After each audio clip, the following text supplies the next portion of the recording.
ओम नमो भगवते वासुदेवाय।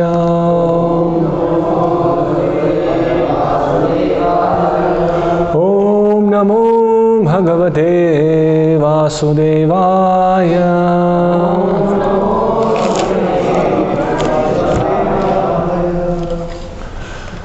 स्कंद 3 अध्याय 32 श्लोक संख्या 25। साथ में उच्चारण करेंगे। स तदैवात्मनात्मानं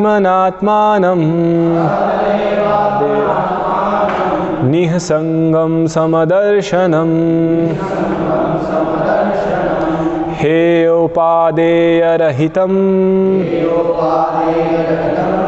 आरूढ़ं पदमीक्षते। शब्दार्थ। सह वह तदा तब एव निश्चय ही आत्मना अपनी दिव्य बुद्धि से आत्मानम अपने आप को निःसंगम भौतिक आसक्ति से रहित समदर्शनम दृष्टि में संभाव हेय त्याज्य उपादेय ग्राह्य रहितम विहीन आरूढ़म आसीन पदम दिव्य पद पर इक्षते देखता है। अनुवाद एवं तात्पर्य द्वारा श्री श्रीमद् अभय चरणारविंद भक्ति वेदांत स्वामी श्रील प्रभुपाद के द्वारा।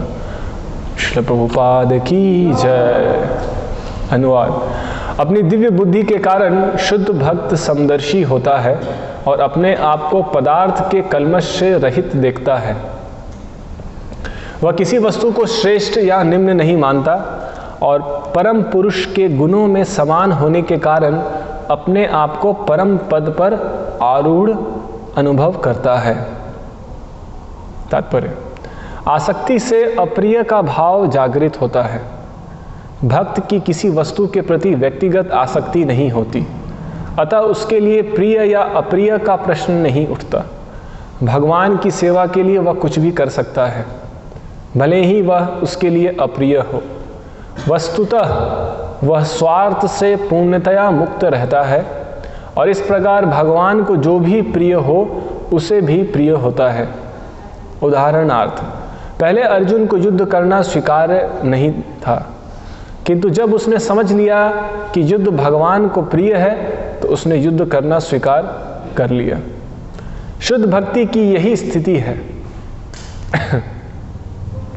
उसे निजी स्वार्थ के लिए कुछ भी प्रिय या अप्रिय नहीं है, सब कुछ भगवान के लिए किया जाता है। अतः भक्त आसक्ति तथा वैराग्य से मुक्त होता है। यह संभाव की दिव्य स्थिति है। शुद्ध भक्त परमेश्वर के आनंद में जीवन का सुख भोगता है।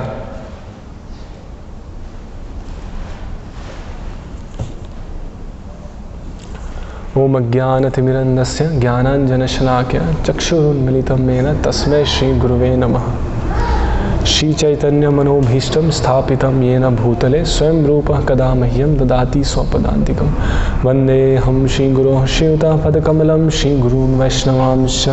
श्रीरूपं साग्रजातं सहगण रघुनाथान्वितं तं सजीवं साद्वैतं सावधूतं परिजनसहितं कृष्णचैतन्यदेवं श्रीराधा कृष्णपादान् सहगण ललिता श्रीविशाखान्वितांश्च। हरे कृष्ण।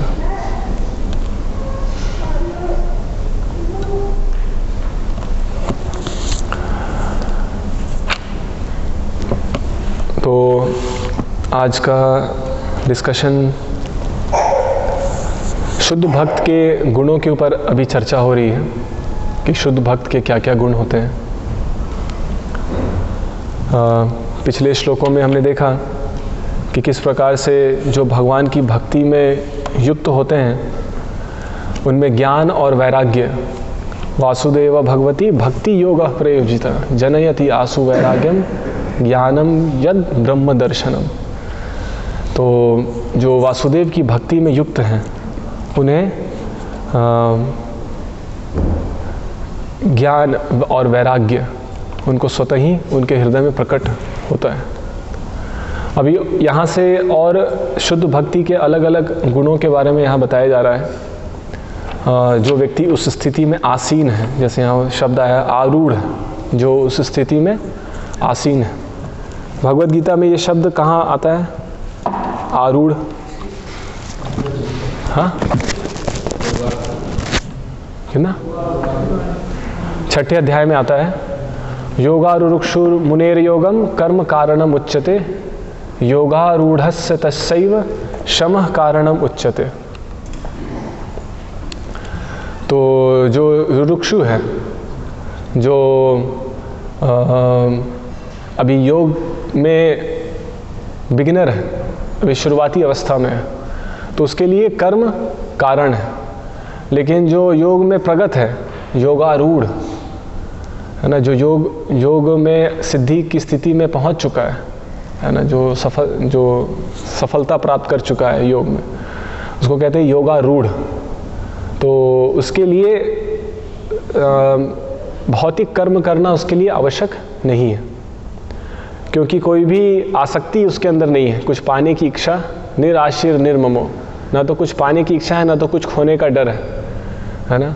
तो जब कोई इच्छा ही नहीं है कुछ पाने की, तो कर्म करने के लिए क्या आवश्यकता है? श्रील प्रभुपाद जी तात्पर्य में लिखते हैं, for one who has nothing to achieve certainly he has no duty to perform. जिसको कोई कुछ पाने के लिए नहीं है इस संसार में, अवश्य ही उसके लिए कुछ करने के लिए भी नहीं है इस संसार में। तो वो योगारूढ़ अवस्था है। तो यहाँ पे उस अवस्था की बात हो रही है, योगारूढ़ की, जो योग में आसीन है। तो क्या कहा जा रहा है? स तदैव आत्मनात्मानम निसंगम समदर्शनम, कि उसकी बुद्धि दिव्य अवस्था में स्थित रहती है। स तदैव आत्मनात्मानम, भगवद गीता में ये शब्द आता है आत्मनात्मानम। उदरेद आत्मनात्मानम ना आत्मानम अवसादेद, आत्मैव ही आत्मनो बंधुर आत्मैव रिपुर आत्मनः। तो एक आत्मा, यहाँ आत्मा को अलग अलग अर्थ दिया गया है। एक आत्मा को बुद्धि का अर्थ दिया गया है, और एक आत्मा को जो आत्मा है उसको।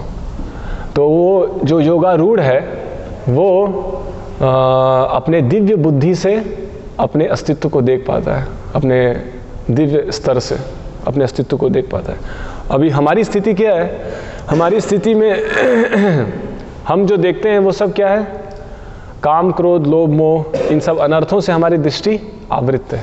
आवृतम ज्ञानम एतेन ज्ञानिनो नित्यम्। तो ज्ञान हमारा आवृत है, लेकिन जो दिव्य स्थिति में है वो शुद्ध अवस्था से अपने आप को देख पाता है। निसंगम समदर्शनम, और उस अवस्था में प्रकृति के गुणों का प्रभाव नहीं रहता है। समदर्शनम, हर वस्तु को समान दृष्टि से वो अनुभव करता है। हेय उपादेय, वो उसके लिए कोई वस्तु बहुत प्रिय नहीं है और कोई वस्तु बहुत अप्रिय नहीं है। सामान्य व्यक्ति के लिए कुछ वस्तुएं उसे बहुत आसक्ति है, और कुछ वस्तुओं को वो धिक्कारता है सामान्य व्यक्ति। तो भौतिक वस्तुओं से कभी हमें सुख प्राप्त नहीं हो सकता है, और जितना ज़्यादा हम भौतिक संसाधनों को इकट्ठा करेंगे उतना ज़्यादा हमारे जीवन में दुख बढ़ेगा, जितना ज़्यादा हम चीज़ों से आसक्त होंगे, है ना। तो यहाँ पे वर्णन है कि उसके अंदर वो जो दिव्य पद पर स्थित है उसके अंदर कुछ भी तृष्णा नहीं होती है किसी चीज़ के लिए। लेकिन एक सामान्य व्यक्ति, एक भौतिकवादी व्यक्ति के अंदर तृष्णा होती है, और यही तृष्णा जब तृप्त हो जाती है तो लोभ में परिवर्तित हो जाती है ना। मुझे कोई जॉब चाहिए किसी कंपनी में, तो मैं उसके लिए बहुत प्रयत्नशील हूँ, तो जॉब मिल गई। पहले किसी कॉलेज में जाने की इच्छा थी कि हाँ कॉलेज में अच्छे कॉलेज में पढ़ेंगे, वो मिल गया। फिर वहाँ से जॉब मिल गई, फिर अब जॉब में भी संतुष्टि नहीं है, और ऊपर जाना है और प्रगति करना है। इस तरीके से जितना ज़्यादा तृष्णा तृप्त होती है उतना ज़्यादा लोभ बढ़ता है। और उसके साथ साथ लोभ के साथ साथ क्या बढ़ता है? अभिमान। दो चीज़ें होती हैं, जब तृष्णा तृप्त होती है तो लोभ बढ़ता है, और जब लोभ बढ़ता है तो जैसे मुझे कंपनी में जॉब चाहिए था, मुझे जॉब मिल गया, अब मैं एकदम डायरेक्टर के पोस्ट तक पहुंच गया, लेकिन अभी भी मुझे अब उस समय दो अवस्था होगी। आपसे जो ऊपर है उससे ईर्ष्या होगी, और हमसे जो नीचे है उसके प्रति अभिमान होगा। यार मैं तो डायरेक्टर बन गया और मेरे जो दोस्त हैं वो अभी भी कर्मचारी ही रह गए या फिर नीचे के पद में ही रह गया और मैं इतना आगे निकल गया, तो एक अभिमान आया। और जो हमसे ऊपर है उससे कि यार वो तो जो चेयरमैन है वो तो कुछ लोगों के साथ ही घूमता है, मुझे तो मौका ही नहीं मिल रहा है उसके साथ बैठने का। कुछ लोग उसके साथ हंसते खेलते रहते हैं और मुझे मौका ही नहीं मिलता, उसके पास भी नहीं पहुंच पाता हूं मैं। तो इससे क्या है? ईर्ष्या। तो ये जो भौतिक काम वासना की तृष्णा है, ये सारे अनर्थों का जड़ है। यही धीरे धीरे फलित होते होते लोभ, ईर्ष्या, अभिमान इस सब में परिवर्तित होती है। और जब ये तृष्णा तृप्त हो जाती है ना, जो भी वस्तुओं के प्रति तृष्णा थी वो हमें प्राप्त हो जाती है, तो फिर उसको खोने का डर भी रहता है।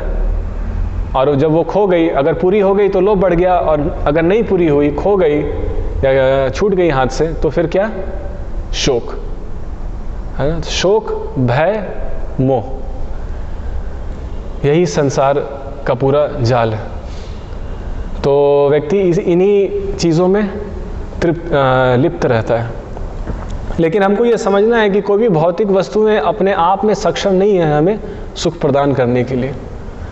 बालस्य नेह शरणम पितरौ नृसिंह नातस्य चागदम मुदन्वती मज्जतो न तप्तस्य तत्प्रतिविधिर यह इहांजसा श्रेष्ठस तावद विभो तनुभृताम तद उपेक्षितानाम। ये किनके द्वारा ये श्लोक कहा गया है? प्रहलाद महाराज के द्वारा। तो प्रहलाद महाराज क्या कहते हैं कि इस भौतिक वस्तुओं पे हमारा आश्रय, अगर हम इन भौतिक वस्तुओं का आश्रय लेते हैं, भौतिक संबंधों का, तो हम भगवान के द्वारा उपेक्षित होंगे, है ना। भगवान हमको शरण नहीं देंगे।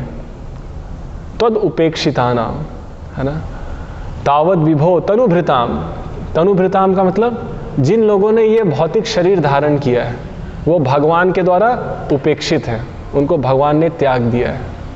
हम भगवान के द्वारा उपेक्षित हैं। क्या सबूत है कि हमको भगवान ने त्याग दिया है? क्योंकि हमने ये भौतिक शरीर धारण किया है, यही इसका सबूत है। तो और दूसरा क्या है? हम इस भौतिक संसार में तप रहे हैं, तप्तस्य, है ना। इस संसार में दुख झेल रहे हैं। भगवान है लेकिन फिर भी हम दुख झेल रहे हैं। क्यों? क्योंकि भगवान ने हमको उपेक्षा कर दिया है। तद उपेक्षितानाम, हम भगवान के द्वारा नेग्लेक्टेड हैं। क्यों? क्योंकि हमने स्वतंत्र रूप से भोग करने की इच्छा व्यक्त की है और इसलिए भगवान ने हमको ये भौतिक शरीर दे दिया है। तो अब हम जितना ज़्यादा स्वतंत्र रूप से भोग करेंगे, जितना ज़्यादा हम भौतिक वस्तुओं के ऊपर अपने आप को आश्रित करेंगे, तो क्या होगा? उतना ज़्यादा तप्तस्य वो बढ़ेगा, भौतिक जीवन में दुख बढ़ेगा, है ना। लेकिन अगर हम भगवान की शरण में ले ले, है ना, तो जब तक कोई भगवान की शरण में नहीं जाएगा तो कोई पिता अपने पुत्र को मदद नहीं कर सकता है ना। कोई पिता अपने पुत्र की रक्षा नहीं कर सकता है, कोई डॉक्टर मरीज को नहीं बचा सकता है, और कोई डूबते हुए इंसान को कोई नाव नहीं बचा सकता है जब तक भगवान की इच्छा ना हो। लेकिन अगर भगवान की इच्छा है तो यह अंजसा, आसानी से, अंजसा का क्या अर्थ है? आसानी से, इष्टस। अगर भगवान की इच्छा है तो बहुत आसानी से ये सारे अवस्थाओं में व्यक्ति अपने दुख को पार कर सकता है। तब तक तो सारे दुखों की एक दवा क्या है?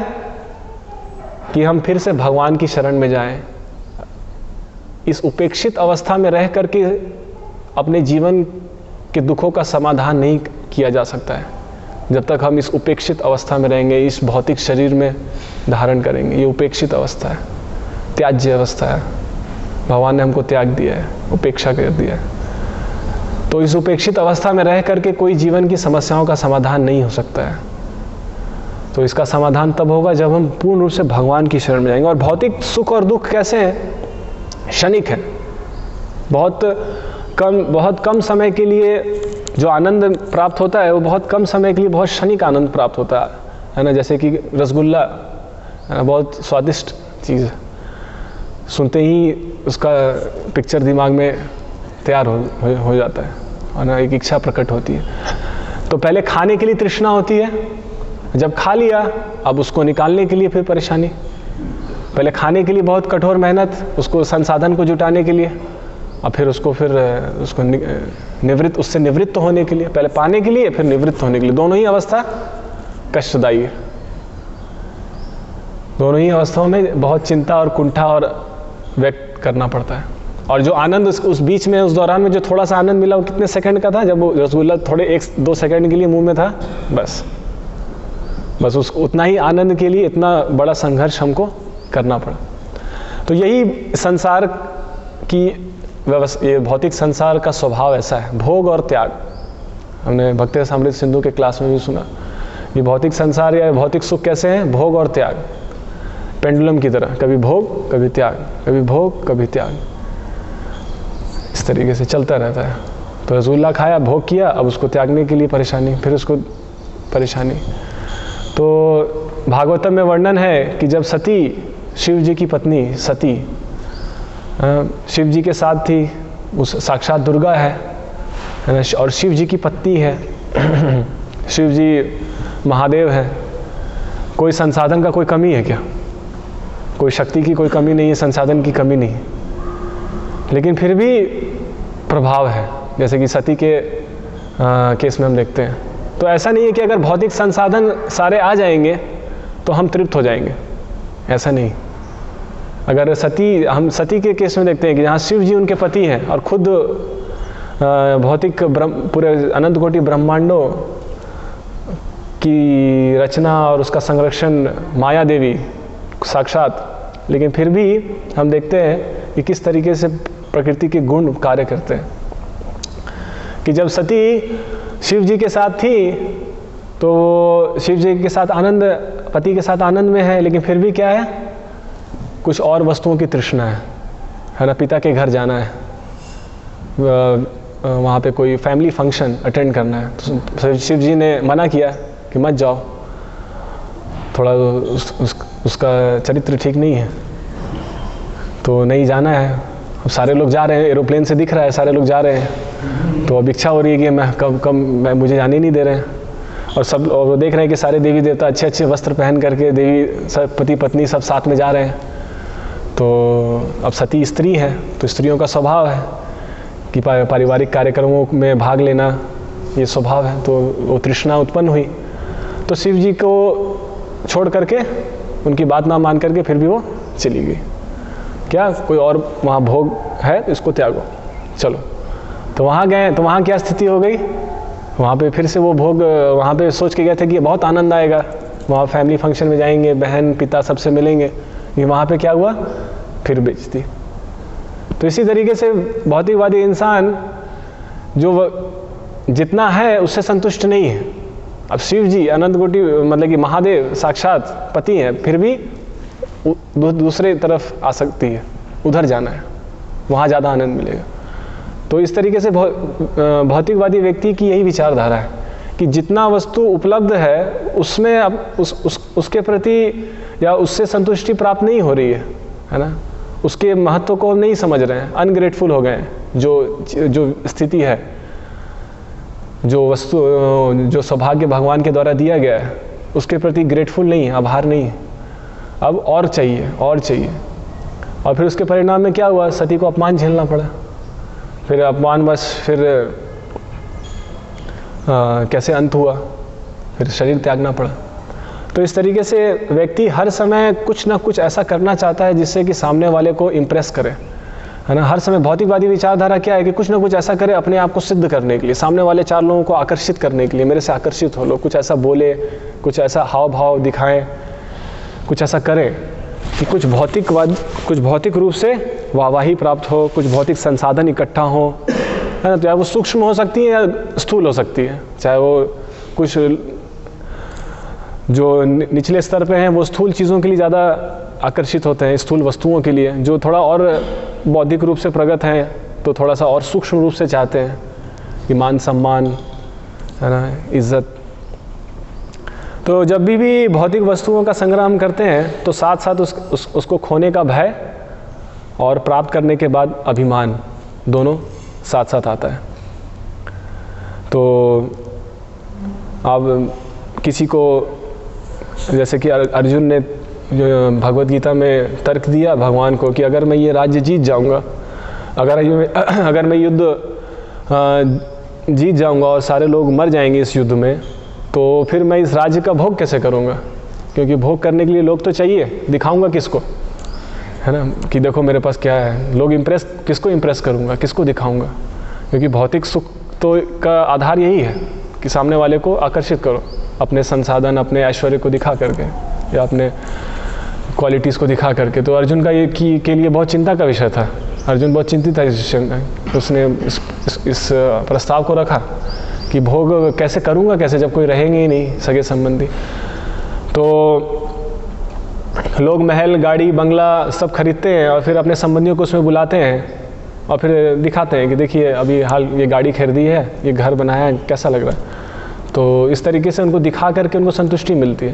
लेकिन होता क्या है कि जितना ज़्यादा आप दिखाते हैं तो फिर वो ईर्ष्या भी पैदा करता है लोगों के बीच में, है ना, और ईर्ष्यालु लोग घिर जाते हैं, है ना। और फिर जितना ज़्यादा आप दिखा रहे हैं तो आप खुद भी डरे हुए हैं कहीं कोई आ ना जाए, कोई चोरी ना कर ले। और जो ईर्ष्यालु लोग हैं वो भी अपने घात लगा के बैठे हुए हैं, जब मौका मिलेगा तो झपट लेंगे। तो इस तरीके से फिर एक दिन वो व्यक्ति खो देता है उस संपत्ति को, या चाहे वो ईर्ष्यालु लोग उसको लूट लेते हैं, चाहे घर के सगे संबंधी उसको लूट लेते हैं। तो ये दोनों चीज़ें जितना ज़्यादा हम भौतिक संसाधनों को एकत्रित करते हैं, ये दो चीज़ें साथ साथ चलती है ना। कुछ लोग ईर्ष्यालु लोग घिर जाते हैं और जो संपत्ति है उसको खोने का भय बढ़ता जाता है। तो कोई भी व्यक्ति, हम देख सकते हैं कि भौतिक संसाधनों को प्राप्त करके कोई भी व्यक्ति सुखी नहीं है। भगवान दो प्रकार के सुख गीता में बताए गए हैं, एक नैष्टिकी सुख और एक अनैष्टिकी सुख। युक्त कर्म फलम त्यक्त्वा शांतिम आपनोति नैष्टिकीम, है ना। जो युक्त है, जो भगवान से जुड़ा है, वही वास्तविकता में नैष्टिकी सुख को प्राप्त कर सकता है। मतलब कि कभी इंटरप्ट नहीं होगा वो सुख, क्षणिक सुख नहीं है वो वास्तविक सुख है। वो वास्तविक सुख कैसे प्राप्त होगा, वो वास्तविक शांति कैसे प्राप्त होगी? नैष्टिकी शांति युक्त, भगवान से युक्त होकर के, भगवान से जुड़ करके। भौतिक संसाधनों को एकत्रित करके जो हम अपने नज़रों, अपने आँखों से भी देख रहे हैं और गीता में भी देख रहे हैं। गीता में भी भगवान कहते हैं कि एक प्रकार का सुख कौन है? जो युक्त है वो अनुभव करता है, वो नैष्टिकी शांति है। और दूसरा, और जो भगवान से युक्त नहीं है, अयुक्त काम कारेण फले सक्तो निबद्धते, है ना। फिर अगले लाइन में भगवान कहते हैं कि जो युक्त है उसको नैष्टिकी शांति प्राप्त होती है, और जो अयुक्त है, भगवान से जुड़ा हुआ नहीं है। क्यों भगवान से जुड़ा हुआ नहीं है? क्योंकि बहुत सारी इच्छाएं हैं, बहुत सारी लालसाएं हैं, तृष्णाएं हैं, काम कारेण, तो फले सक्तो, और इस कारण से वो अपने फलों से आसक्त रहता है और बस उसी के लिए चिंतित रहता है, अपने कर्म फलों से, और इसके कारण संसार में बंध जाता है। वो बंधा है, वो संसार में फंसा है। फले सक्तो निबद्धते। तो भौतिकवादी सुख जो है वो हमको बंधन में बांधता है। वो बस भौतिक इच्छाओं की तृष्णा है जो कि व्याकुलता उत्पन्न करती है। जिस तरीके से वास्तविक शांति यहाँ भगवान बता रहे हैं कि भगवान से जुड़ने में है, लेकिन हमको लग रहा है कि वास्तविक शांति कहाँ है? भौतिक वस्तुओं का संग्रह करने में। जिस तरीके से हिरण पूरे जंगल में कस्तूरी मृग की सुगंध को ढूंढ रही है, लेकिन वो कस्तूरी की सुगंध कहाँ से आ रही है? उसके नाभि से आ रही है। उसके खुद के पास में वो सुगंध है, लेकिन वो पूरे जंगल में भ्रमण कर रही है। उसी तरीके से कई बार ऐसा होता है कि हिरण किसी नदी में पानी पीने के लिए जाती है और नदी कुछ हरी चादर से ढका रहता है। कई बार ऐसा होता है ना, नदी के ऊपर एक हरी घास, परत आ जाती है। स्थाई अगर है तो बहुत समय से स्थाई है, तो कोई बहाव नहीं है तो उसके ऊपर एक हरी परत आ जाती है। तो कई बार पता नहीं चलता है कि नदी है भी कि नहीं है, क्योंकि इतना एक घना एक हरा चादर आ गया ऊपर से, हरी घास आ गई ऊपर से। तो हिरन पानी पीने जाती है, लेकिन देखती है कि यहाँ पे तो वो पानी का स्रोत है ही नहीं। पहले यहीं पे आते थे पानी पीने के लिए, लेकिन अब यहाँ पानी का स्रोत मिल ही नहीं रहा है, क्यों? और फिर वहाँ से चली जाती है। जानवर है, उसको बुद्धि नहीं है कि पानी है वहाँ पे, उस हरी परत को हटा करके वो वास्तविक जल मिल सकता है, लेकिन क्योंकि जानवर है वो समझ नहीं पा रहा है। उसी तरीके से हमारी स्थिति भी ऐसी है, हम नहीं समझ पा रहे हैं कि इस शरीर के भीतर, इस सूक्ष्म और स्थूल शरीर के भीतर एक आत्मा है, और वही हमारे, और जब तक हम अपने आत्मा का साक्षात्कार नहीं करेंगे तब तक हम जीवन में संतुष्ट नहीं हो सकते हैं। लेकिन उस आत्मा को प्रत्यक्ष रूप से न देखने के कारण हम इस शरीर और सूक्ष्म शरीर और स्थूल शरीर की परत को ही वास्तविक समझ करके और आत्मा को न देख करके हम इसी में ही लिप्त हैं। तो हिरण ऐसा कर रहा है, हिरण नहीं समझ पा रहा है तो चलो समझ में आ रहा है क्योंकि जानवर है, लेकिन इंसान को तो समझना चाहिए कि सूक्ष्म और स्थूल शरीर के भीतर एक आत्मा है जो वास्तविक वस्तु है। अपश्यताम आत्मतत्वम गृहेषु गृहमेधिनाम पश्यन्नपि न पश्यति, देख करके भी नहीं देख रहा है ना। सारे इतने सारे सबूत हैं, इतना गीता का ज्ञान है, साधु संत महापुरुष इतना सारा तर्क दे रहे हैं, गीता से शास्त्रों का उद्धरण दे रहे हैं, लेकिन पश्यन्नपि न पश्यति, है ना, जानबूझ करके भी उसको अनदेखा कर रहे हैं। तो हम जो भौतिक चेतना है, ये इससे व्याकुलता उत्पन्न होती है ना। हम भौतिक चेतना का अर्थ क्या है कि अपने शारीरिक आवश्यकताओं को लेकर के हमेशा चिंतित रहना, है ना। चाहे कैसा पहनावा है, कैसा खान पान है, कैसा जूता मैं पहन रहा हूँ, कैसे मेकअप मैं कर रहा हूँ, या फिर कैसा मेरा स्किन का कलर है, मेरे स्किन का कलर ऐसा क्यों है, मैं गोरा क्यों नहीं हूँ, मैं काला क्यों हूँ। तो इस तरीके से जो काला है वो सोच रहा है किसी ना किसी तरीके से अगर मैं गोरा बन जाता है तो कितना अच्छा रहता, और उसके लिए प्रयत्न कर रहा है, अलग अलग ब्यूटी पार्लर में जा रहे हैं और इतना खर्च कर रहे हैं, कॉस्मेटिक्स लगा रहे हैं, फेयर एंड लवली, है ना, और वहाँ लोग और बैठे हैं इसका शोषण करने के लिए, हाँ आप गोरे हो जाएंगे आइए, तो उसके लिए फेयर एंड लवली तैयार करके दे दिया, हाँ देखो काला इंसान कैसे गोरा हो गया 15 दिन में, बस ऐसे कांटा घूमेगा और काले से आप गोरे हो जाएंगे। उसमें आजकल मीटर भी, एक मीटर आता है उसके बाद ये इतने 15 दिन में आप गोरे हो जाएंगे। तो लोग मूर्ख हैं, और कुछ लोग बैठे हुए हैं लोगों की मूर्खता से पैसे कमाने के लिए, उसको कन्वर्ट करने के लिए, मूर्खता को कैसे कन्वर्ट किया जाए पैसे में, तो वहाँ पे उनको फॉर्मूला पता है कैसे करना है। तो जितना ज़्यादा भौतिक तृष्णा होती है तो भौतिक स्पर्धा भी बढ़ती है ना, सामने वाले से स्पर्धा होती है और उससे और तृष्णा और बढ़ती है, क्योंकि पहले तो अपनी तृष्णा थी, अब 2-3 लोग और को और देख करके और एक स्पर्धा आ गई बराबरी करने की, उससे और तृष्णा बढ़ रही है, और उसके कारण हम और अपने भौतिक स्थिति को और अच्छा बनाने का प्रयास कर रहे हैं, इसको और कैसे और अच्छा किया जाए जिससे सामने वाले से मैं उसके बराबर में खड़ा हो सकूं।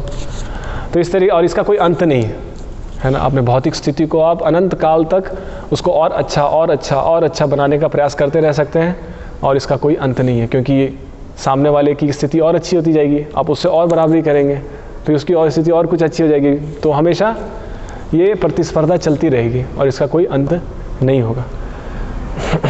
जिस तरीके से एक उदाहरण मैंने सुना कि जिस तरीके से आप फुटबॉल खेल रहे हैं और कोई गोल पोस्ट नहीं है ना, तो कोई गोल ही पोस्ट नहीं है तो क्या करेंगे फुटबॉल को, बस दौड़ते रहेंगे उसको लेकर के, क्योंकि उसको कहीं भी उसका लक्ष्य नहीं है उस फुटबॉल को कहाँ डालना है, तो अपने फील्ड में ही उसको लेकर के दौड़ रहे हैं। तो उस तरीके से भौतिक वस्तुओं की तृष्णा ऐसी है, इसका कोई अंत नहीं है कि यहाँ पे जा कर के मैं यहाँ ये प्राप्त कर लूँगा तो बस हो जाएगा। वो ऐसा एक गेम है जिसमें कोई एंड नहीं है, वो गेम चलता रहता है। तो यहाँ पे कुछ श्लोक, बहुत सुंदर श्लोक यहाँ वर्णन है, उसको हम तो देखेंगे भागवत में 7वें स्कंद में, भागवत के 7वें स्कंद के 15वें अध्याय में बहुत सुंदर श्लोकों का यहाँ वर्णन आता है संतुष्टि को लेकर के, कि कैसे हम जीवन में संतुष्टि का क्या महत्व है और क्या भौतिक वस्तुओं को प्राप्त करके कोई संतुष्ट हो सकता है।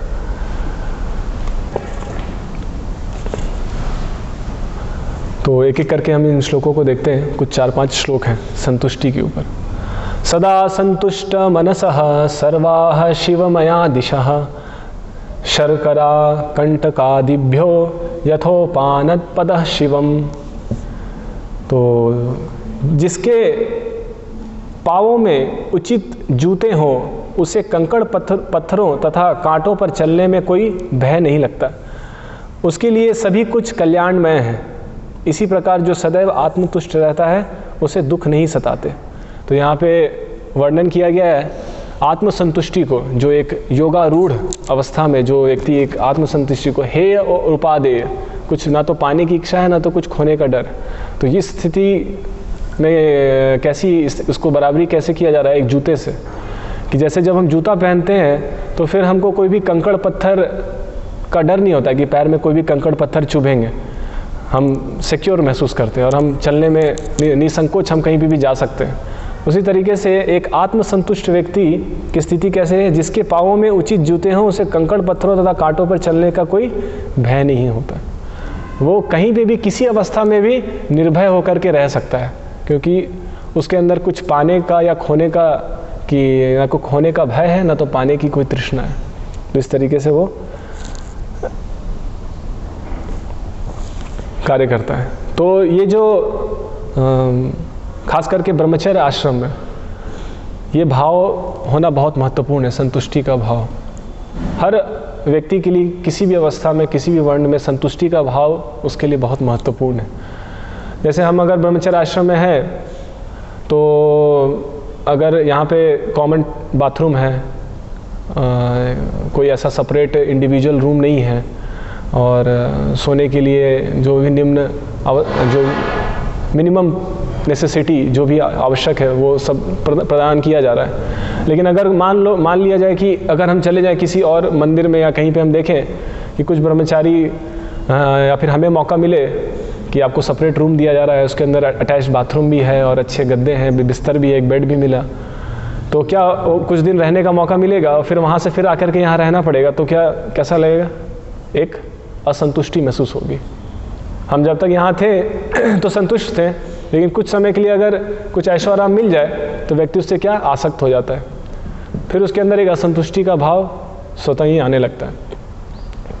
लेकिन जब तक हम दारिद्र भाव में है ना, दारिद्र्यम परम अंजनम, अगर किसी की आंखें दरिद्रता के अंजन से लिप्त हैं, किसी की आंखों पे दरिद्रता का अंजन है, तो वो उससे क्या है, वो हमेशा हर परिस्थिति के प्रति आभार व्यक्त करना सीखता है। वो आभार महसूस करता है, जिस परिस्थिति में भी है वो उसके लिए ग्रेटफुल रहता है। लेकिन अगर अनावश्यक वस्तुओं की भोग करने की इच्छा है या ऐसी आदत है, तो फिर क्या होगा, वो आभार व्यक्ति महसूस नहीं करेगा, क्योंकि उसके अंदर वो दारिद्र्य का भाव नहीं रहेगा। तो दारिद्र्य का भाव होना बहुत महत्वपूर्ण है। तो अगर जैसे किसी स्कूल में कोई गरीब स्कूल है, कई बार लोग आते हैं, कुछ गरीब बच्चों को उनके स्कूलों में कुछ जूता बांटते हैं, है ना, या एक स्कूल है जिसमें हर तरीके के बच्चे हैं, गरीब भी हैं अमीर भी हैं। तो किसी को कुछ कपड़े या जूते, ठंड के कपड़े या ठंड के जूते बांटने के लिए हम सब गए हैं और सबको दे रहे हैं बच्चों को। तो जो गरीब बच्चे हैं वो आभार व्यक्त करेंगे कि हाँ, क्योंकि उनके पास अभाव है, तो उस अभाव और दरिद्रता के कारण उसके अंदर आभार व्यक्त होगा। लेकिन जो अमीर बच्चे हैं जिनको बहुत ज़्यादा भौतिक वस्तुओं की भोग करने की ऑलरेडी एक आदत है, तो वो क्या उनके लिए क्या होगा, वो उसको आवश्यक महसूस नहीं करेंगे, है ना, उसको धिक्कारेंगे। ये सब क्या, मुझे लगा कि कुछ कंप्यूटर या लैपटॉप देने आए थे आप, अभी जूते और कंबल मिल रहा है, तो उसको आभार महसूस नहीं करेंगे। तो जितना ज़्यादा हम न्यूनतम आवश्यकताओं में जीवन जीना सीखेंगे, तो उतना ज़्यादा हम विनम्र रहेंगे, है ना। और जो भी वस्तुएं हमारे पास है उसको हम बहुत भगवान की कृपा मान करके उसका उपयोग करेंगे। नहीं तो एक लोभ या फिर एक चीज़ों को व्यर्थ करना, ये फेंकना, बर्बाद करना, ये सब चीज़ें हृदय में आएंगी। तो जो आभार युक्त हृदय है, जिस हृदय में आभार व्यक्त करने की ये टेंडेंसी है, तो हमेशा दूसरों को सम्मान वो स्वतः ही प्रदान करेगा, क्योंकि उसके अंदर वो दरिद्रता का भाव रहेगा। तो हर किसी को सम्मान देना चाहेगा, हर परिस्थिति, हर चीज़ के लिए उसके अंदर एक धन्यवाद का भाव रहेगा कि क्योंकि वो उस दरिद्रता की स्थिति को महसूस कर रहा है। तो कई बार क्या होता है कि जैसा हम डिस्कस कर रहे थे कि चीज़ें, जो वस्तुएं हमें भगवान देते हैं उसके प्रति हम उसको ग्रांटेड ले लेते हैं, हाँ ये तो चीज़ है, चलो ठीक है। कल जैसे कि बहुत सारे संसाधन आ जाएं अगर मंदिर में, है ना, हर कोई कुछ ना कुछ अगर दान देने लगे और सारे संसाधन रहे तो स्वाभाविक रूप से क्या होगा, एक ग्रांटेड लेने का भाव आ जाएगा, है ना, क्योंकि चीज़ें बहुत आसानी से उपलब्ध अगर होने लगेंगी तो अगर उसके लिए कोई श्रम नहीं करना पड़ेगा। तो जैसे कि हम देखते हैं गीता में, जब अर्जुन उस कार्पण्यता या उस अवस्था में था, बहुत शोक की अवस्था में, कार्पण्यता की अवस्था में, तो बहुत दुख महसूस कर रहा था, लेकिन भगवान उसके बस बगल में ही खड़े हैं, है ना, लेकिन फिर भी दुखी है, फिर भी परेशान है। हम सोच रहे हैं कि भगवान का दर्शन हो जाएगा तो जीवन सुख में हो जाएगा, लेकिन हम अर्जुन और कृष्ण की स्थिति में हम देखते हैं कि अर्जुन तो वहाँ पे भी दुखी था, भगवान उसके बस 2 फीट बगल में खड़े हैं, लेकिन फिर भी वो दुखी है। तो ऐसा नहीं है कि हमको भगवान ये दे देंगे तो हम सुखी हो जाएंगे, भगवान हमको ये दे देंगे तो हम सुखी हो जाएंगे। भगवान खुद भी आ जाएंगे, खड़े भी हो जाएंगे हमारे बगल में, लेकिन फिर भी अगर हमारे अंदर ये दरिद्रता का भाव नहीं है, संतुष्टि का भाव नहीं है, तो फिर हम वहाँ पे भी असंतुष्ट रहेंगे।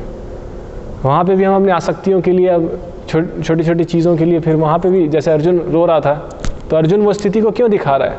अर्जुन की स्थिति से हम समझ सकते हैं कि जब तक हम अपने अंदर ये भाव नहीं लाएंगे, दरिद्रता का भाव या संतुष्टि का भाव, है ना, भगवान के प्रति आभार नहीं समझेंगे कि जो है, जितना भगवान ने हमें दिया है, अगर हम उसके प्रति आभार महसूस नहीं कर रहे हैं तो भगवान आ भी जाएंगे तभी भी हम आभार महसूस नहीं करेंगे भगवान का, तभी भी हम अपने अंदर कोई सम्मान या प्रेम महसूस नहीं करेंगे भगवान का।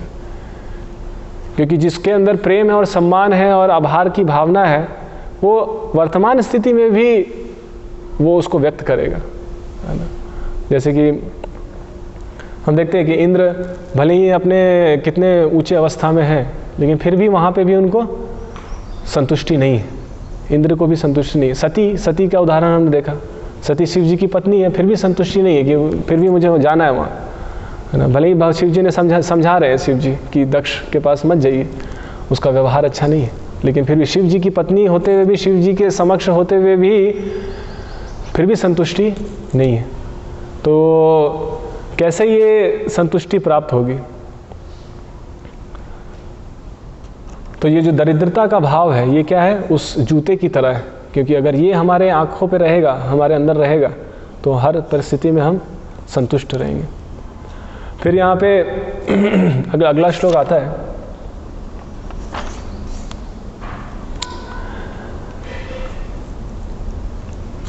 संतुष्टः केन वा राजन् न वर्तेतापि वैरिणा औपस्थ्य जह्व्य कार्पण्याद् गृहपालायते जनः। तो इसमें वर्णन है कि हे राजन, आत्मतुष्ट व्यक्ति केवल जल पीकर भी सुखी रह सकता है, किंतु जो व्यक्ति इंद्रियों द्वारा चालित है, विशेष रूप से जो जीव और जनेंद्रियों के वश में होता है, उसे अपनी इंद्रियों की तुष्टि के लिए घरेलू कुत्ते का पद स्वीकार करना पड़ता है। तो यहाँ पे क्या वर्णन है कि जो आत्मसंतुष्ट व्यक्ति है वो पानी पी करके भी संतुष्ट रहेगा। अर्थ ये है कि मान लीजिए हम कहीं पे भ्रमण कर रहे हैं और कुछ खाने पीने की व्यवस्था नहीं, कोई प्रसाद की व्यवस्था नहीं, आप किसी मंदिर में गए और वहाँ पता चला कि लंच ऑलरेडी हो चुका है, तो कोई एक प्रकार का व्यक्ति होगा, हो सकता है वो क्रोधित हो जाए कि या फिर लंच हो चुका है और आपने कुछ व्यवस्था बनाने की कोशिश की और फिर भक्तों ने कहा कि हाँ कुछ राइस दाल मिल जाएगा आपको, तो एक भक्त होगा संतुष्ट हो जाएगा कि चलो राइस दाल तो मिला, कम से कम भगवान की कृपा हो गई, है ना, राइस दाल मिल गया। हो सकता है कि कोई ऐसी व्यवस्था हो कि आपको पानी पी करके भी संतुष्ट रहना पड़े, है ना, कि अब तो प्रभु जी प्रसाद खत्म हो गया है, अब तो रात में ही अब प्रसाद मिलेगा। तो जो भक्त हैं वो सोचे, हो सकता जो संतुष्ट हैं वो सोचेंगे ठीक है पानी पी करके रहेंगे, फिर रात में प्रसाद लेंगे। लेकिन ऐसी भी स्थिति हो सकती है कि हम क्रोधित भी हो जाए, है ना, कि क्या कैसा मंदिर है यार, इतना बड़ा मंदिर है, प्रसाद की व्यवस्था ही नहीं है, इतना बड़ा मंदिर बनाया, इतना प्रसाद बांट रहे हैं और कुछ व्यवस्था ही नहीं है ठीक। तो यहाँ पे क्या वर्णन है कि जो आत्मसंतुष्ट है वो पानी पी करके भी सुखी रह सकता है, लेकिन जो संतुष्ट नहीं है, क्यों संतुष्ट नहीं है, अपने दो कारण यहाँ बताए गए हैं, अपने जीवा और अपने जनेंद्रियों के कारण संतुष्ट नहीं है। तो उसकी स्थिति कैसी हो जाएगी, उसे एक जैसे घर में कुत्ता होता है, हमारे यहाँ कई घरों में कुत्ते होते हैं, अब उस कुत्ते की स्थिति क्या होती है, क्योंकि वो अपने इंद्रियों की आवश्यकताओं के लिए अपने मालिक पर निर्भर है, तो जो मालिक कहेगा टॉमी कम हियर, तो आपको जाना पड़ेगा, टॉमी सिट डाउन, तो टॉमी बैठ जाएगा। जैसे हम लोग कुछ दिन पहले कैंप के लिए गए थे, केरवा डैम कैंप में, तो वहाँ कुछ परिवार आए थे कुत्ते को लेकर के। अब वो कुछ फेंक रहे हैं बॉल, तो टॉमी दौड़ के जा रहा है, बॉल पकड़ के लेके आ रहा है ना, फिर वो कुछ इशारा कर रहे हैं तो टॉमी उस तरीके से कार्य कर रहे हैं। तो ऐसी स्थिति हो जाती है घरेलू कुत्ते के समान। क्यों? क्योंकि अपनी जीवा और जनेंद्रियों के कारण व्यक्ति विवश हो जाता है और उसको ऐसी स्थिति में प्रवेश करना पड़ता है कि जहाँ पे वो जीवा जनेंद्रियों के लिए तो जीवा का वेग, तो हम कई बार सुना है कि जीवा का वेग किस तरीके से व्यक्ति को के मन को विचलित करता है। और प्रभुपाद जी अपने प्रवचन में बताते हैं कि ये जीवा और उदर और जनेंद्रियां ये सब एक लाइन में, तो जैसे ही हम जीवा को उत्तेजित करेंगे तो ऑटोमेटिकली उदर और जनेंद्रियां उत्तेजित होंगी। तो इसका कोई ये नहीं है कि नहीं ऐसा तो मेरे साथ नहीं होता है, ये प्रिंसिपल है और ये कार्य करता है। तो जितना ज़्यादा ऐसा नहीं है कि हम अगर दिन भर कुछ ना कुछ बोल रहे हैं, दिन भर कुछ ना कुछ हंसी मजाक और इधर उधर की बातें कर रहे हैं और आप सोचे कि मैं 1 घंटा बैठ करके अब शांति से जप करूँगा, कुछ नहीं सोचूंगा, किसी बात नहीं करूँगा, अब मैं शांति से बैठ के जप करूँगा, तो आप नहीं कर पाएंगे क्योंकि आपने दिन भर अपने इंद्रियों को उत्तेजित कर दिया है ना। तो अगर आप दिन भर अपने आप को डिस्ट्रैक्शन के लिए ट्रेन कर रहे हैं, अपने आप को भटका रहे हैं दिन भर, उसके लिए आप अपने आप को ट्रेन कर रहे हैं, तो फिर आप सडनली से अपने आप को कंसंट्रेट नहीं कर पाएंगे कि नहीं अब 2 घंटे मैं बैठ के सिर्फ जप करूँगा, किसी से कोई बात नहीं करूँगा। लेकिन आपने दिन भर क्या किया है उससे पता चलेगा कि आप ये 2 घंटे आप अपने मन को केंद्रित कर पाएंगे कि नहीं। ऐसा नहीं कि दिन भर अलग है और ये जो 2 घंटे सुबह के हैं ये अलग है, मंगल आरती या फिर लेक्चर में हम लेक्चर में तब अच्छे से सुन पाएंगे या तब अच्छे से ध्यान लगा पाएंगे जब हम अपना जो पूरा दिन है उसमें हम केंद्रित रहेंगे, तब लेक्चर में भी केंद्रित रहेंगे, तब जप में भी केंद्रित रहेंगे। लेकिन अगर दिन भर उत्तेजित रहेंगे तो फिर वो भावनाएं आएंगी। अगर दिन भर कुछ ना कुछ अंट संट कहते रहेंगे या कुछ खाते रहेंगे हर समय कुछ ना कुछ, या जब जीवा नहीं चल रही है तो भी मन में विचार चल रहा है कि अब और क्या आने वाला है, अब और क्या क्या चीज़ें बनने वाली है, हर समय उसी चीज़ के लिए केंद्रित है, तो वो क्या है, वो सूक्ष्म रूप से वो उत्तेजित करेगा। और फिर हमको फिर किसी स्त्री या किसी ऐसे सब विचार आएंगे, स्त्री संग के विचार आएंगे, क्योंकि अल्टीमेटली वो सब इंद्रियां कनेक्टेड है। और फिर स्त्री संग का विचार आएगा तो फिर पहले अपनी आवश्यकताओं के लिए परेशान थे, अब उस स्त्री की आवश्यकताओं के लिए भी परेशान होना पड़ेगा, और फिर जीवन एक कुत्ते के समान बन जाएगा, ऐसा बताया जा रहा है। क्योंकि स्त्री की आवश्यकताएं का कोई अंत नहीं है ना, क्योंकि वो आप जितना भी वो स्वभाव ऐसा है, विस्तार, स्त्री मतलब विस्तार, तो स्त्री भौतिक जगत का विस्तार करने का एक साधन है ना। तो जब हम स्त्री संग करते हैं, क्यों? क्योंकि हम अपने इंद्रियों को संयम नहीं कर पा रहे हैं, तो उसके लिए व्यवस्था है, ठीक है आप स्त्री संग के माध्यम से आप इंद्रियों को नियोजित कीजिए, क्योंकि हमको भौतिक संसार में लिप्त होने की इच्छा है, भोग करने की इच्छा है, तो फिर हमको वहाँ पे एक साधन दिया जाता है कि ठीक है, और फिर आप जितना प्रयास करेंगे संतुष्ट करने का, वो कभी संतुष्ट नहीं हो सकती है ना। और इस तरीके से जीवन एक, जैसा बताया जा रहा है, कुत्ते के समान बन जाता है, हम भागते रहते हैं। असंतुष्टस्य विप्रस्य तेजो विद्या तपो यशः सर्वन्त इंद्रिय लौल्येन ज्ञानम चैवावकीर्यते।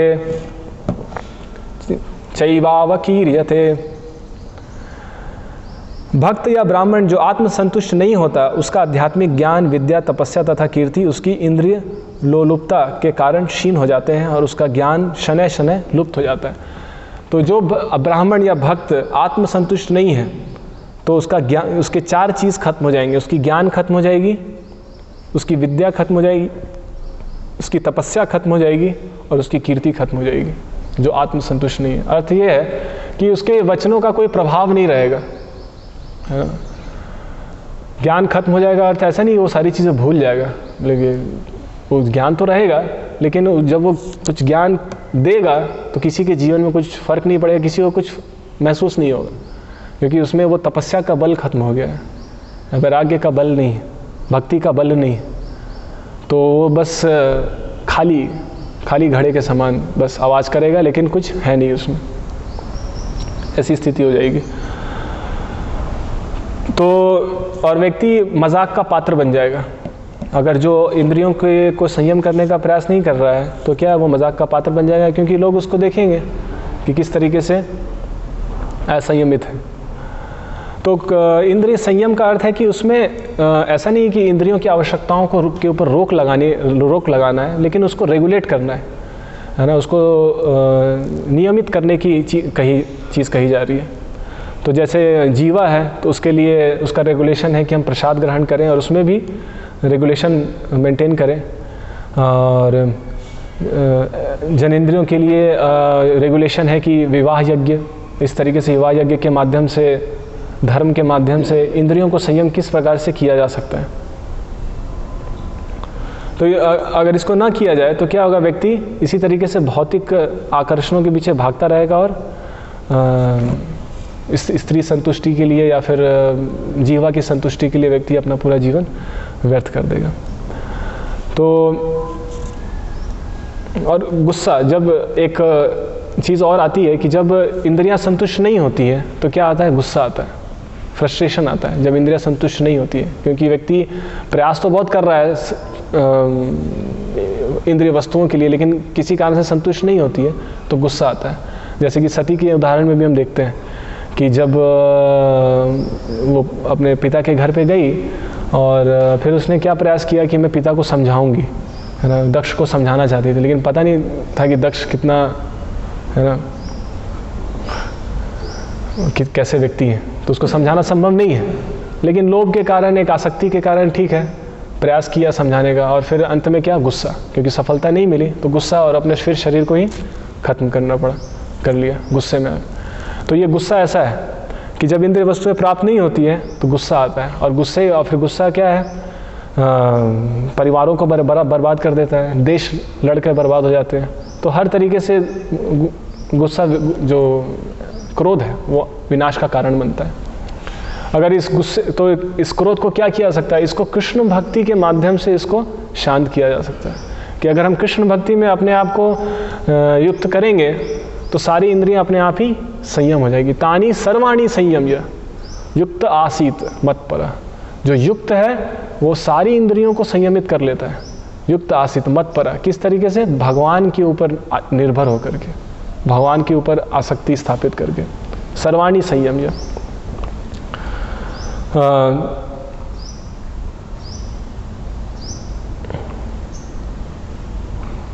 तो लोग क्या है कि जो कई बार भौतिक वस्तुओं को प्राप्त करने का प्रयास तो करते हैं, लेकिन वो अपनी योग्यता भूल जाते हैं।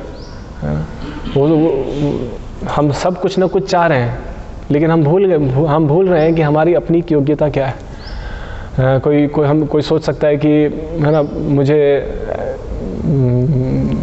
ऐश्वर्या राय जैसी पत्नी चाहिए, लेकिन अब उसकी सुंदरता कितनी है, वो कितना सुंदर है, लेकिन उसको इच्छा है कि मुझे सबसे सुंदर जो स्त्री है वो उससे मुझे विवाह करना है। तो भौतिक वस्तुओं की आकांक्षाओं में हमें ये भी देखना चाहिए कि हमारी अपनी योग्यता क्या है ना, मेरी अपनी क्वालिफिकेशन क्या है। और भौतिक वस्तुओं के इस प्रतिस्पर्धा में होता ये है कि आप कितना भी भागेंगे उसकी एक सीमा है कि आप इतना आनंद ले सकते हैं, है ना। जैसे कि एक बेंज कार है और एक लूनर मोटरसाइकिल है, तो लूनर मोटरसाइकिल कितना भी तेज़ी से भागेगा तो बेंज कार को पीछे नहीं छोड़ सकता है ना, क्योंकि उसकी अपनी एक सीमा है। उसी तरीके से भौतिक शरीर और इस शरीर में जितना आनंद प्राप्त हो सकता है उसकी एक सीमा है ना। उससे ज़्यादा आप बहुत ज़्यादा प्रयास करेंगे तो उस सीमा को आप पार कर जाएंगे, ऐसा संभव नहीं है।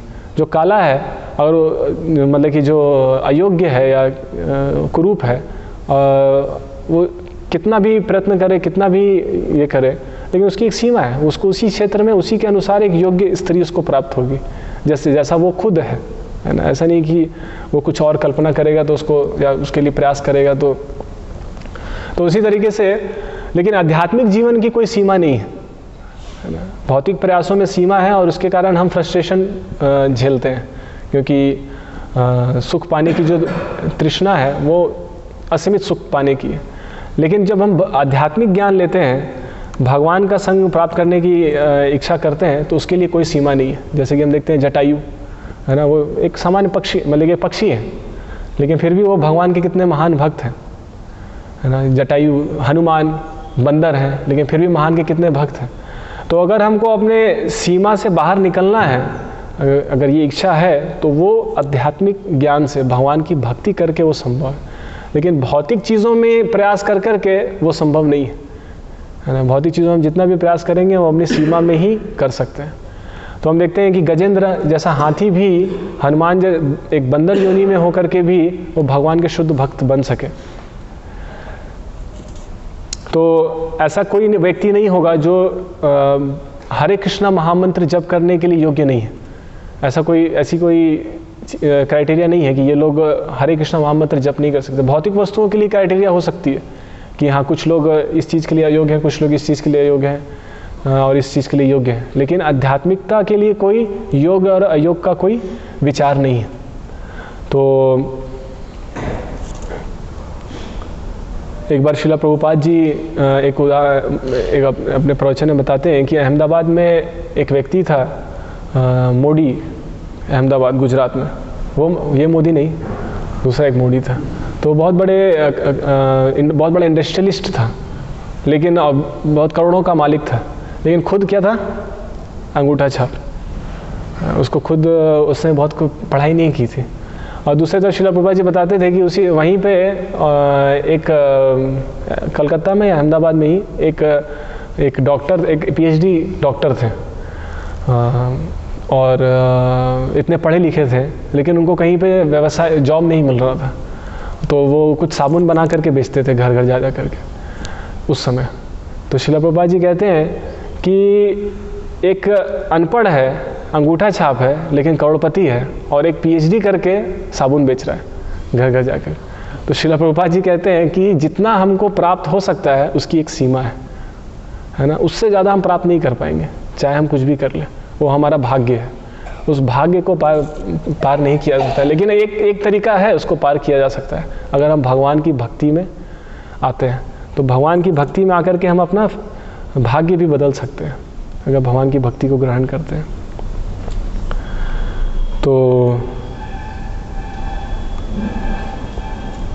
तो एक और श्लोक है, उसको समाप्त करेंगे। कामास्यान्तं हि शुत्रिदभ्यां क्रोधस्यैतत् फलोदयात् जनो याति न लोभस्य जित्वा भुक्त्वा दिशो भुवः। तो अगर कोई लोभी व्यक्ति है, यह वर्णन है कि भूख तथा प्यास से पीड़ित मनुष्य की प्रबल शारीरिक इच्छाएं तथा आवश्यकताएं भोजन करने के बाद निश्चित रूप से तुष्ट हो जाती हैं। इसी प्रकार यदि कोई क्रोध करता है तो प्रताड़ना तथा उसके फल द्वारा क्रोध तुष्ट हो जाता है। लेकिन जहाँ तक लालच की बात है, यदि लालची व्यक्ति संसार की सारी दिशाओं को जीत ले या संसार की प्रत्येक वस्तु का भोग कर ले तो भी वह तुष्ट नहीं होगा, है ना। जैसे हिरण्यकशिपु का उदाहरण हम देखते हैं। हिरण्यकशिपु के पास क्या नहीं था? हर जो भी वो चाहता है ना, उसके भावों से देवता कांप उठते थे। लेकिन फिर भी उसको क्या है, उसको उस बच्चे से समस्या है। उसके इतने सारे लोग उसकी सत्ता को मान रहे हैं, अब एक नहीं भी मानेगा तो क्या उसमें समस्या है। लेकिन नहीं, वो क्यों नहीं मान रहा। तो हमारे साथ में भी ऐसा होता है। सब लोग, भौतिकवादी व्यक्ति की विचारधारा कैसी है कि सब उसको मान सम्मान दे रहे हैं, है ना, सारे लोग उसको चाह रहे हैं, उसका मान सम्मान दे। लेकिन अगर कोई एक व्यक्ति होगा जो उसकी सत्ता को स्वीकार नहीं कर रहा है, कोई भी एक व्यक्ति है जो उसको स्वामी नहीं मान रहा है, तो फिर वो उसके प्रति ज़्यादा ये रहेगा। वो भूल जाएगा कि इतने सारे लोग तो हैं जो मान सम्मान दे रहे हैं। तो ये लोभ ऐसा है ना, कि जितना मिलता है उसको हम भूल जाते हैं। हम और कौन है, और कौन बचा हुआ है, और कौन मेरी सत्ता को नहीं मान रहा, और क्या पाने के लिए बच गया है, और किसके साथ प्रतिस्पर्धा करनी है। तो इससे हमेशा वो असंतुष्ट रहता है। जैसा इंद्र की स्थिति में हम देख सकते हैं। तो ये सब कुछ तथ्य थे जो कि इस पे इंगित करते हैं कि भौतिक वस्तुओं या उसका संग्रह जीवन की संतुष्टि प्रदान नहीं कर सकती है। सिर्फ भगवान की सेवा से, भक्ति से ही हम जीवन में संतुष्ट हो सकते हैं। हरे कृष्ण। किसी का कोई प्रश्न है इसमें?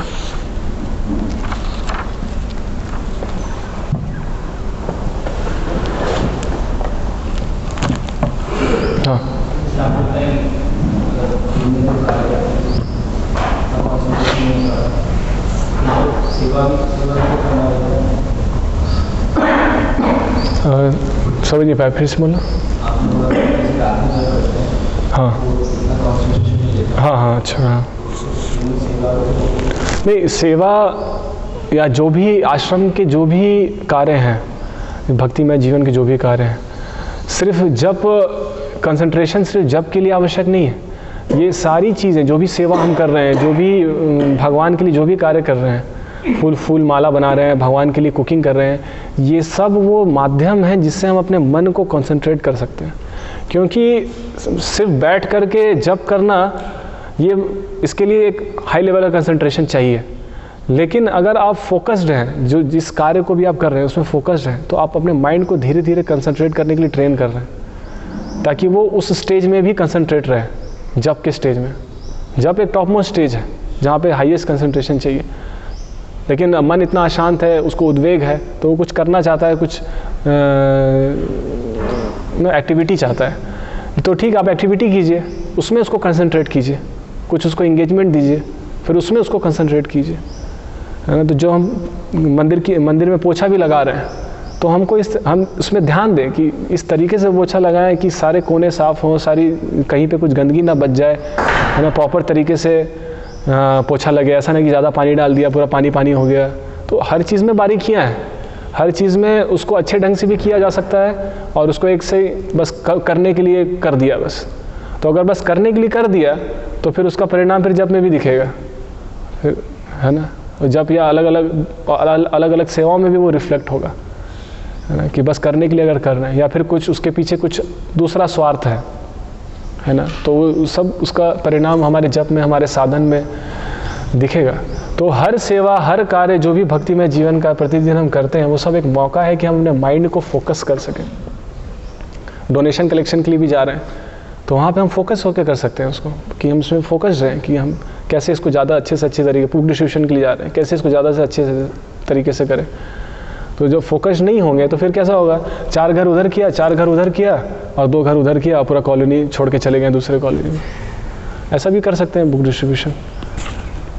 लेकिन उसको प्रॉपरली प्लान करके कि कोई एरिया बचना नहीं चाहिए, हर घर में एक बार हम नॉक करें, जा करके बुक दिखाएं, उसके लिए प्लानिंग चाहिए, उसके लिए एक कंसंट्रेशन चाहिए, फोकस चाहिए। तो उस तरीके से अगर कोई व्यक्ति कार्य कर रहा है तो देन वो जब भी अच्छा करेगा, क्योंकि वो फोकस्ड है अपने कार्यों को लेकर के।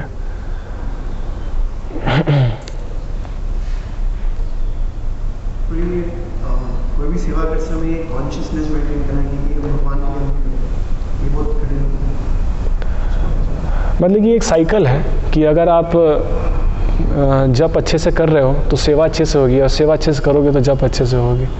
एक साइकिल है। इस साइकिल में कहीं पे भी श्रवण, जप, कीर्तन ये सब अच्छे से होगा तो सेवाओं में भी उसका प्रभाव दिखेगा, और सेवाएं अच्छी होंगी, फोकस्ड होंगी, तो जप में भी उसका प्रभाव दिखेगा।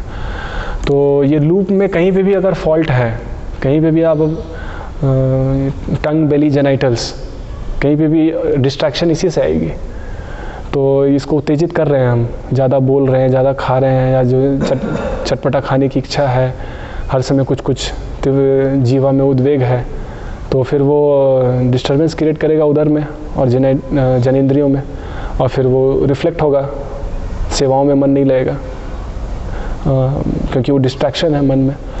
तो वही मैं बता रहा था कि पूरा दिनचर्या वो बहुत मैटर करता है ना। जप और श्रवण और कीर्तन इंडिपेंडेंट। कई बार हम कहते हैं कि आप जप में क्यों सो रहे हैं या लेक्चर में क्यों सो रहे हैं, तो उसका कारण ये नहीं है कि मैं कल रात में मुझे नींद नहीं आई, ऐसा नहीं है। अगर 6 घंटे सोते हैं, किसी दिन 4.5 घंटा ही सोए या 5 घंटे सोए, तो इसका कारण ये नहीं, वो ऐसा नहीं होगा कि हम हर समय भूत की तरह भटकते रहेंगे, नींद आ रहा है प्रभु, नींद आ रहा है, ऐसा नहीं।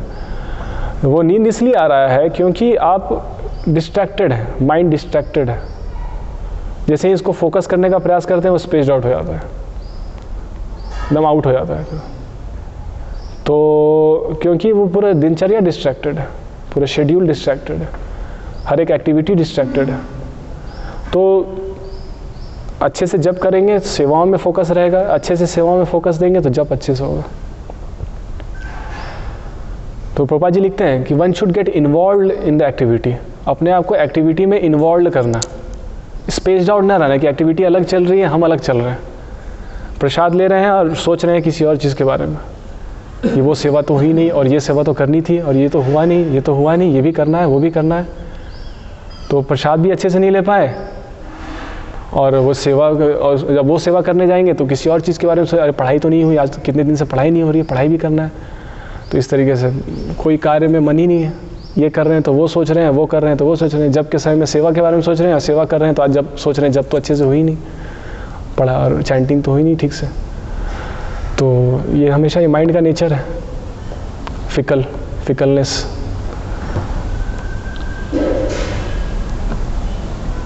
वो आपने बताया कि मतलब ज्ञान रहता है, फिर उसके बाद उसकी वाणी का प्रभाव नहीं पड़ता, मतलब पता नहीं जाता, वो बात समझाने को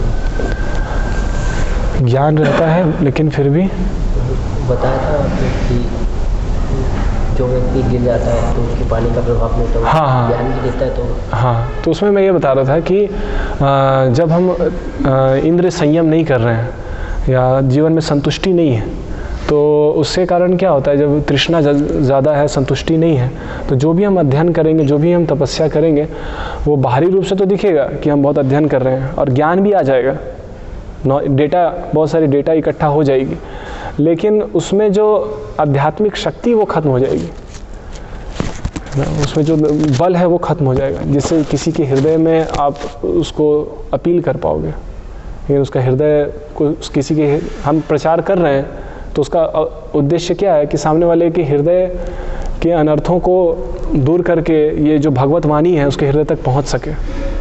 लेकिन अगर उस वाणी में वो आध्यात्मिक शक्ति नहीं है तो उसके अनर्थों को चीर करके उसके हृदय तक पहुंच ही नहीं पाएगी। अगर वो आध्यात्मिक शक्ति नहीं है, अगर वो तपस्या का बल नहीं है, इंद्र संयम का बल नहीं है, तो उसके सिर पे टकरा के वहीं पे गिर जाएगी वाणी। बस वहीं पे देखोगे कि लेक्चर दिया, वो वहीं पे सब भूल करके बाहर निकल गया, उसको कुछ फ़र्क ही नहीं पड़ेगा। तो श्रील प्रभुपाद जी का एक प्रवचन अगर हम सुनते हैं तो उसका जो प्रभाव पड़ता है वो कितना यूनिक होता है, क्योंकि उस वाणी में वो बल है, वो आध्यात्मिक बल है, भगवान की भक्ति का बल है, तपस्या का बल है।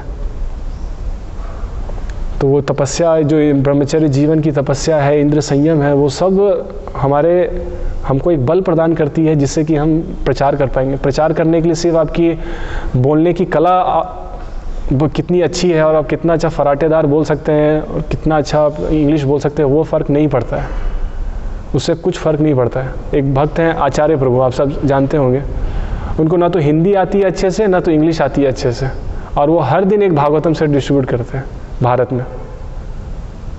ना तो हिंदी बोल पाते हैं, ना तो इंग्लिश बोल पाते हैं, और सामने वाले को क्या समझाते हैं पता नहीं, लेकिन वो हर दिन एक भागवतम देते हैं। तो उनकी साधना, और ऐसा नहीं है, उनकी साधना हम देख सकते हैं कितनी स्ट्रॉन्ग साधना है उनकी, कितनी स्ट्रॉन्ग साधना है। 64 माला जप करना हर दिन, और इस तरीके से कोई मुझे बता रहे थे, बहुत स्ट्रांग साधना है, प्रसादम के लिए बहुत स्ट्रिक्ट। तो ये सब चीज़ें है। अब वो डिफ़र कर सकता है कि हम कुछ भक्त नए हैं और कुछ भक्त पुराने हैं, तो नए भक्तों के लिए कुछ समय का छूट है कि हाँ ठीक है, आप कुछ समय में धीरे धीरे प्रगति कीजिए, लेकिन समय के साथ वो अपेक्षित है कि समय के साथ धीरे धीरे हमें अपने आप को उस स्तर पे लाने का प्रयास करना है। ऐसा नहीं कि ऐसे ही जैसा चल रहा है वैसा हम चलते रहेंगे, उसके लिए हमको प्रयत्नशील रहना है, नहीं तो वो बल नहीं आएगा, वो वाणी में वो बल नहीं आएगा, हम प्रचार नहीं कर पाएंगे।